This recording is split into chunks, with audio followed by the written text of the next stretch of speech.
Sa panaginip ni Rudo, makikita siyang kasama si Recto. Binanggit doon na ang lahat ay lubhang nag-aalala tungkol sa karumihan, kriminalidad, at iba pang katulad na suliranin. Ngunit kahit kailan, hindi nila pinag-isipan kung ano ang mangyayari sa kanila kapag tuluyan na silang bumagsak sa pit. Kayo. Dinala niyo ba ako sa impyernong to?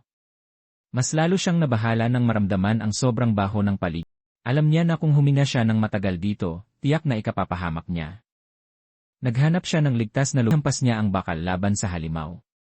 Sa gitna ng labanan, isang misteryosong habang patuloy ang kanyang pakikipaglaban, hindi na niya naiwasan ang tuluyang pagsusuka ng dugo bibigay sa kanya ng kakaibang lakas. 2 halimaw ang sabay na umatake sa kanya, limaw. Sa lakas ng kanyang mga galaw, nagkita na sa pagkakataong ito, hindi na ito nagre-regenerate. Napakaraming halimaw pa ang nag-aabang sa kanilang paligid, ngunit walang bakas ng takot sa lalaki. Buong tapang niya itong sinugod ng mag-isa. Umalis, malamig niyang sinabi, sige, mag-enjoy ka dyan. Kaya naging laso ng hangin namin dito, at dahil din doon, ang mga basura dito ay nagtinapon ng lalaki ang isang nakakasuya at bulok na pagkain sa harap ni Rudo, at pinilit siyang kainin ito. Ipinuwersa pa niya ang pagkain sa bunganga ni Rudo, gamit ang kanyang daliri.